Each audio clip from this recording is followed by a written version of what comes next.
Picture this. You're sprinting alongside a train car and grab the side ladder to hop on, laughing with your comrades in the dirty train car. You don't really know where you're going, but it's the journey that matters. The destination is anywhere. You're tired of conforming to society's norms. You're a vagabond.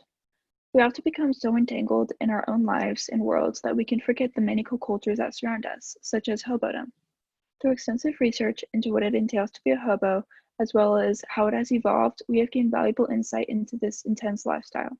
Today, we aim to inform you of the intense lifestyle of hobodom, as well as where it began and where it is today. To do this, we'll begin by discussing the history of hobodom and finish with what the modern hobo looks like, all while discussing the interesting characteristics of this cult culture.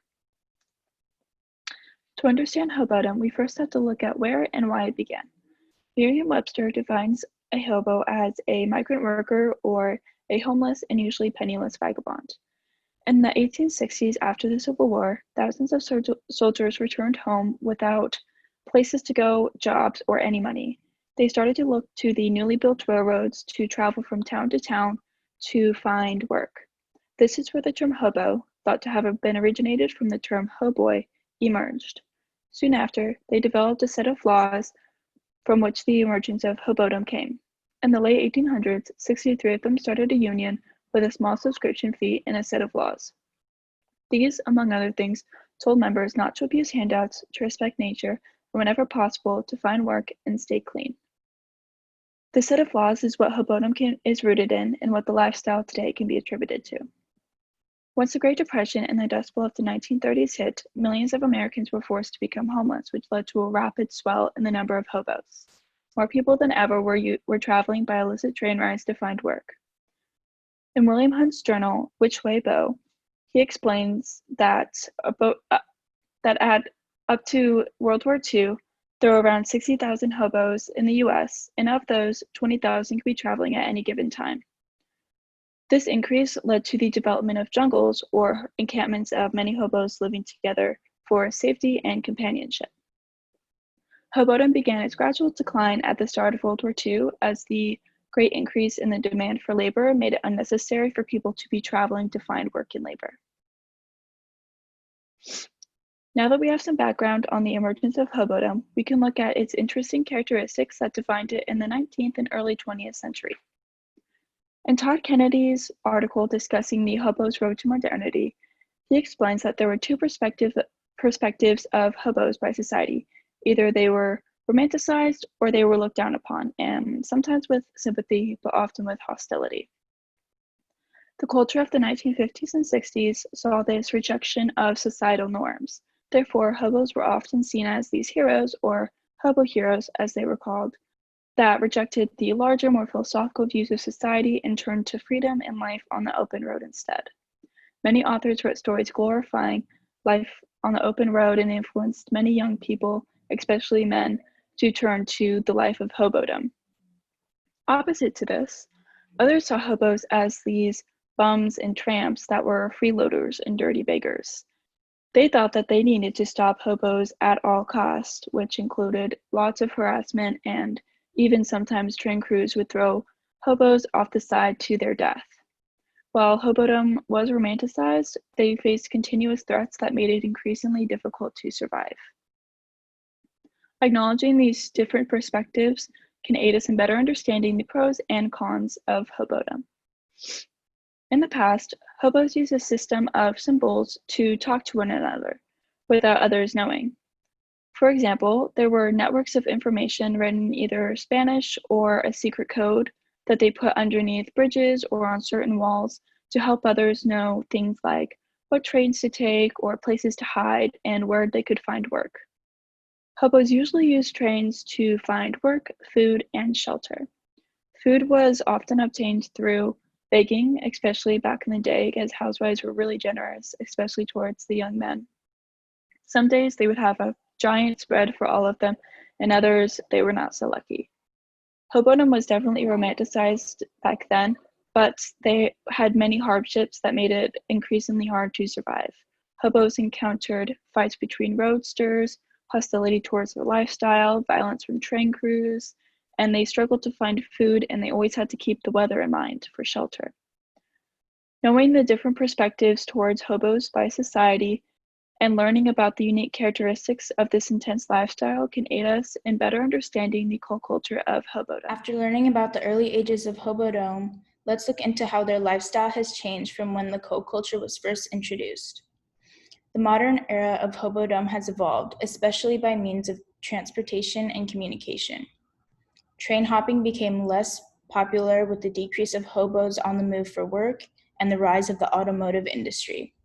Instead of wandering around by the rails, hobos began to travel by the highway and developed the art of hitchhiking, which is defined by Merriam-Webster Dictionary as traveling by securing free rides from passing vehicles. Because hitchhiking and riding trains is illegal, railway police and law enforcement have made it difficult for hobos to travel this way, compared to the past where there was barely any police involvement.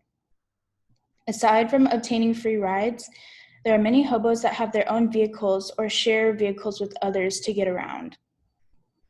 Although cars have become the popular method of transportation, travel by train still occurs. Those who continue to ride the trains are mostly younger because the modern day diesel-fueled trains operate much faster and it's more difficult to hop onto compared to the older steam-powered trains which ran slower and stopped more often. The way that hobos used to communicate and find out information was by word of mouth, reading newspapers, and following migrational schedules due to the need for labor in the agricultural industry. Nowadays, hobos communicate and receive their information in much more efficient ways. According to Isaacson's article on how homeless millennials are transforming hobo culture, many have mobile devices that connect to available Wi-Fi, which makes it much more convenient for them to find work openings and use helpful apps such as Google Maps to navigate.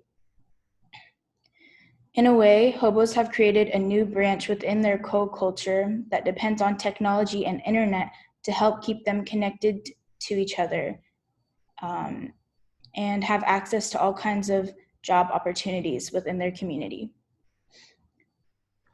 The evolved communication and transportation lifestyle of hobos is not the only part of the culture that has changed.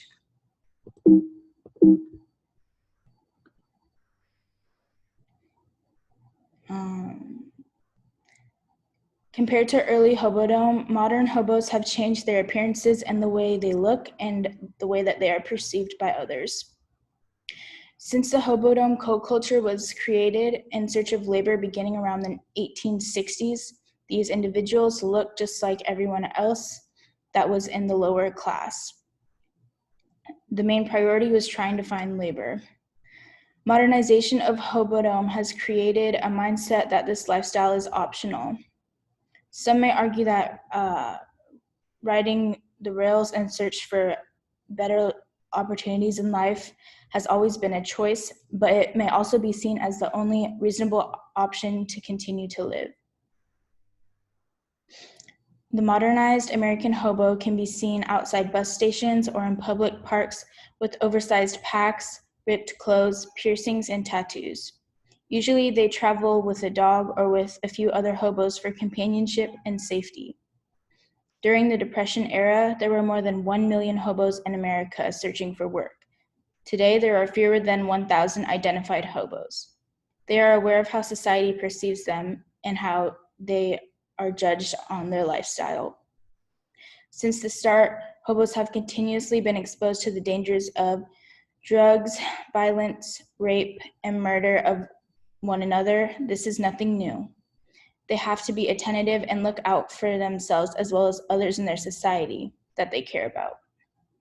Today, we informed you of the hobodom lifestyle as well as a detailed comparison of what the co-culture was like when it first started, in contrast to what it has become today.